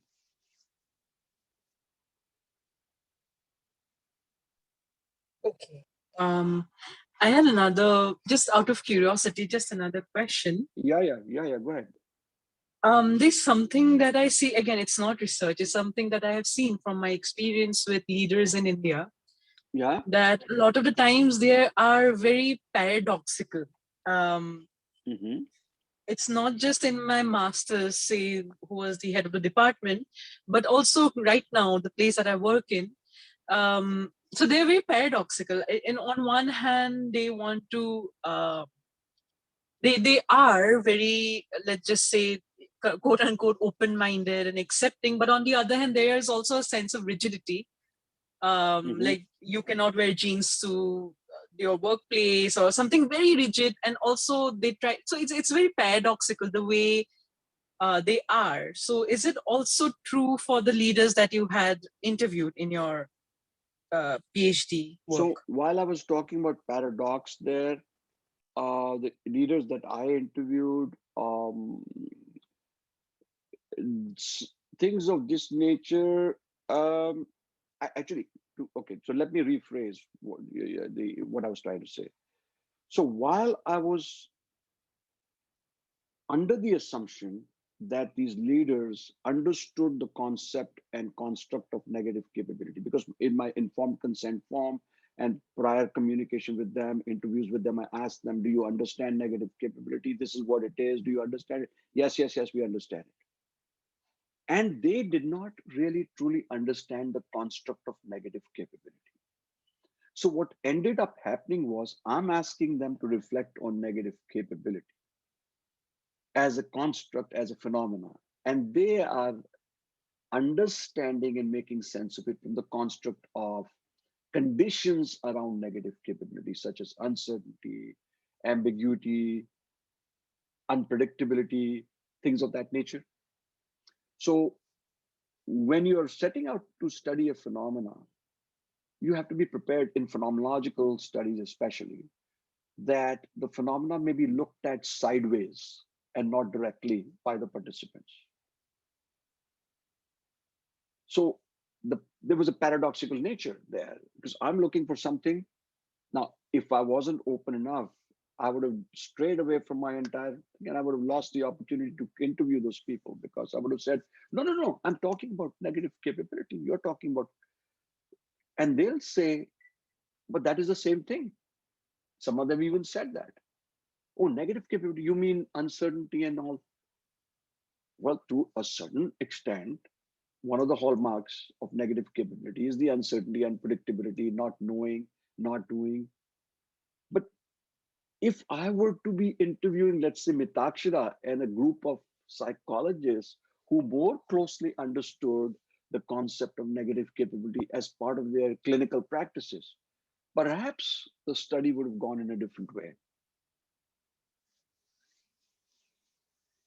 I don't know if that makes sense. Yes, I think I understand what you're talking about. Yeah, because what happens, so in a way, the dichotomy is that some educators will say, you talk to some educators, they'll say, oh, I'm totally open-minded. It's all about the students. It's all about this thing. And all their verbiage is about how many papers I wrote. I'm chairman of so-and-so. I ran such and such workshop. I did this, I did that. I rarely ever see them saying anything about their students' needs. So see the dichotomy there, the disconnect there between what they say and what they do. And a very famous a very famous American scientist, Chris Argyris, talked about this a long time ago, between what is espoused and what is practiced. Right, Saurabh? Sorry, I'm afraid I have not heard of this work. I'm quite sorry. So Chris Argyris, Argyris. I'm not sure if he's still around. He may be very old now, but he was one of the earliest thinkers about this breakdown in communication. He's talked about the theory A and theory B, or the way X way of doing it and the Y way of doing it. Everybody agrees with everybody else. Everybody holds hands and sing Kumbaya. And anybody that's going diametrically opposed is thrown out of the system because you don't agree with us. So he said the ones that are disagreeing with the leaders have a very important place if they're respected and not thrown out of the system. So what we espouse and what we practice is very different. Go ahead, Lala.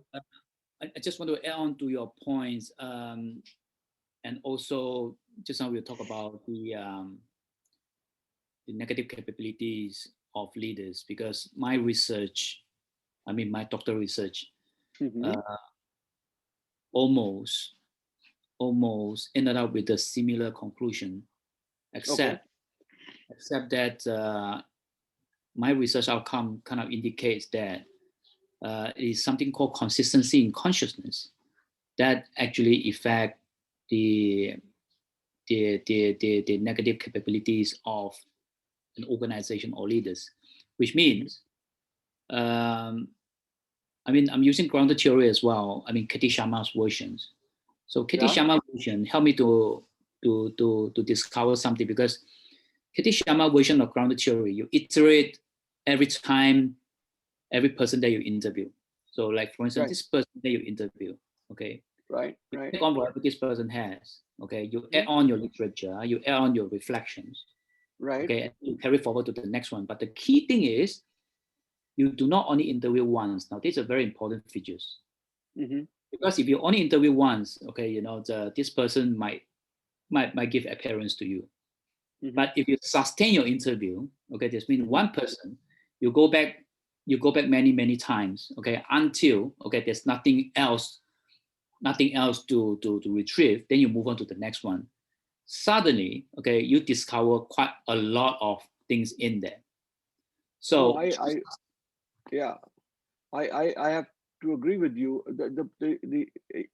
That's a great way of collecting very rich data, but the problem there is that in phenomenological studies, the way it has typically been worked, and then I'm not saying that multiple interviews are not allowed or whatever, but typically what they say is there is something about that first interview. No, if you base your philosophy on interpretive, I'm sure that I can understand why you are not allowed or why you do not do, because you base your methodology on phenomenology, if I'm not wrong. Okay, at that time it's not based on maybe not based on K.T. Sharma version of grounded theory. Oh yeah. I'm basing it on my phenomenological study. That's right. That's the reason why. You see, that's the reason. Say for instance, if you base your philosophy on interpretive, okay. Oh yes, the interpretive paradigm is not just phenomenological. It is exactly. Exactly. Open it up. You open it up, okay. So that because when you open up to interpretive, okay, you take phenomenology, you take psychology, okay, you take deconstruction, everything into the basis, and then you base your Wonderful. research methodology, you base your research methods, okay, Yes. you base your research methods, okay, you know, on grounded theory, Summarization, okay, Yes. then, you know, you're allowed to interpret, okay, from below, okay, you get what I mean? You're allowed to interpret, yes, you're allowed to interpret, and, you know, when you go on with individuals simultaneously, based on interpretive, you know, ideology. Paradigm. To Exactly. the paradigm. Exactly. So interpretive paradigm, just everybody be aware of this. The interpretive paradigm doesn't necessarily mean phenomenological or hermeneutic phenomenology, No. right? And Hermeneutic then, is not just applied to phenomenology. Interpretative paradigm is different by critical theory, interpretative theory. There's a lot of different exactly. paradigms that can be And used. then on top of that, okay, you do not reach yourself. I mean, you know, there's a difference between methods and methodology, right? Yeah. So you take grounded theory as a methods for sure, okay. Yeah. But when we come to research methods, okay, you argue that, okay, research method is not actually methods. It must be methodology because it allowed you to create meta out of the methods. Okay. So, okay, this means you do not stuck your research methods as per, like, you know, using grounded theory as per se.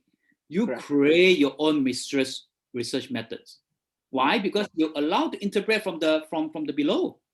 Right. You see what I'm trying to say? So, Right. so if you do this whole stretch, okay, research philosophy based on interpretive, research methods based on grounded theory, but the actual research methods that you actually have in your chapter, okay, is actually a methodology that you actually interpret of, okay, of what you interpret. Yeah. And then this means you are creating your own methodology to suit into your environment and needs. You understand what I'm trying to say? In such a way that, like what you say, okay, you when you come to your analysis, it's all about you. It's nothing about, you know, whatever other people say anymore.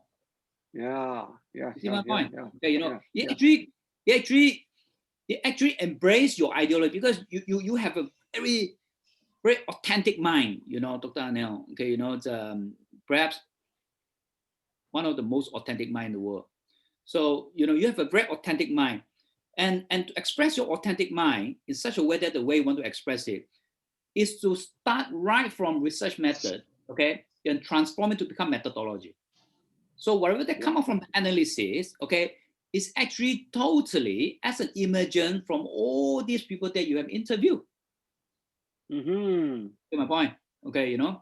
So in such a way, if you do it in such a way, okay, the conclusion that you are doing in analysis, okay, no longer, okay, become empirical. It totally require the interpretation of yourself. Of course, you know, then you can iterate along with a lot of literature, like what you have done. Thank you for sharing that, Dr. Lionel. I just want to be mindful that it's past the time boundary. Sure, so unless somebody has something really quick to say, Saurabh, anybody else, we would like to wind up. I want to be just respectful for everybody's time because we said 2 hours and we're a little over 2 hours right now. So do you want to add anything? I just have quickly? quick thoughts. I just have quick thoughts because it's already we're running past time. So I will just have quick thoughts based on the aspect which Lionel said. It is a very interesting point which he brought because this was the same question I have had in my mind when I was talking about methodology and methods in my study, because I'm also quite deep rooted in qualitative research methodology and methods. And actually, to give another point of view, speaking about the understanding of methodology and method in one's own study, it also comes from the paradigmatic understanding which you want to bring. For example, you spoke about interpretive paradigm, right? So now if I am looking into the different versions of reality, rather questioning the reality or rather questioning the power structure of the reality, so I would definitely have different methodology in my study to find out more nuances to the reality. If I speak about the social construction of reality by Thomas Berger and Peter Luckman, or rather Peter Berger, Thomas Luckman. So when they speak about social construction of reality, so they are very much, their whole work is an embodiment of interpretivist way of looking into reality, like how knowledge is constructed. What are the different nodes of the knowledge construction? They don't question about whether the knowledge was made by the ruling class or whether the knowledge was kind of a hegemony to suppress the alternative voices, what Foucault does in the critical paradigm. So I think methodology is very important also to position yourself in your thought process. As Lionel said, like everyone has their own unique way of seeing their own study and seeing their own reality. So I think the way you understand the reality and the way you want to convey the reality through the paradigm which you believe in strongly, so there your methodology becomes a navigator to create a further detailed and discursive understanding of that reality. So that is how I would like to summarize my thought in this context Excellent. of Yeah, thank deconstruction. you. So if and nobody else has anything to say, we can end this wonderful workshop. It's been so edifying for me and so expansive for me in my own understanding and application of my areas of development. And without being open to newness and open to novelty and open to others' perspectives, you can never really grow. So I would like to, Priya, unless you want to say something really quick, I'd like to end up this session. Yes, sir. I have just a quick thoughts on somebody mentioned that we can use deconstruction in our literature review. And Yes, while I that was, was I'll tell you that somebody was a Shirin, dear colleague of mine, Shireen Kokawala. I think Shirin did it. So Yes. while she pointed that out, I realized Mhm. that we have been doing this because a literature review can be a very vast subject to discuss while presenting a paper. So Right, while putting those concepts into different components is very right, helpful in explaining the various approaches to literature review and right. how You every know, component is giving its kind of meaning. Priya, and Priya, you're a doctoral student right now, right? Yes, sir. Okay, wonderful. So what I would encourage is if some of you would like to, why don't we produce some sort of a paper, a journal article that we can write together, okay? Definitely, sir. I would like to. And submit it to a prominent international journal on this aspect, because this is Yes, sir. something that you This you can will be used find as a technique, a very good technique very good to break technique, down and to break down, because literature what I've review. shared with you are very disparate pieces. I've shared this, shared Mhm. this, shared this, and then sort of comes up with something. Lionel comes up with his own paradigm. How can we integrate all of them and create something that somebody can use substantively in a research? Because one of the things that novice researchers, as you know, Yes, sir. and even I experienced think we researchers can. struggle with, yeah, we should definitely work on that. So again, thank you, Build a Priya, and model on yeah, build a this on the model of basis of. something. Absolutely, I'd love to do that. And Akhila, thank you for being around. And do you want to share something really quick before we end? Thank you, sir, for including me. I mean, I've learned a lot, and some of these concepts, like most of these concepts, are really new to me, and That's I okay. mean, That's it that's was okay. They were amazing. new. The They were discussion was new amazing. to. Thank They're new. They were new to everybody when they first started. You know, nobody was. Rome wasn't built in a day, and we are all learning to walk before we talk and before we go. So thank you all you. Yes, for sir. staying till the very end of this workshop. I know some people found it a little bit. Oh, thank you so much. I really appreciate it, Lionel, and we have to do some work together. And I'll be in touch with you, Saurabh. I'll be in touch with you. Send you a Zoom meeting link for tomorrow or day Yes, after, whatever works for you, and then we can talk about that. All right. Thanks, guys. And Akila, sure, thanks once again for sure. Take moderating care. this session with me. Take good Okay, take care. care. No problem. Bye-bye. Thank you. Okay, bye-bye. Bye. Yep. Bye. Bye. Bye. Bye. Bye-bye.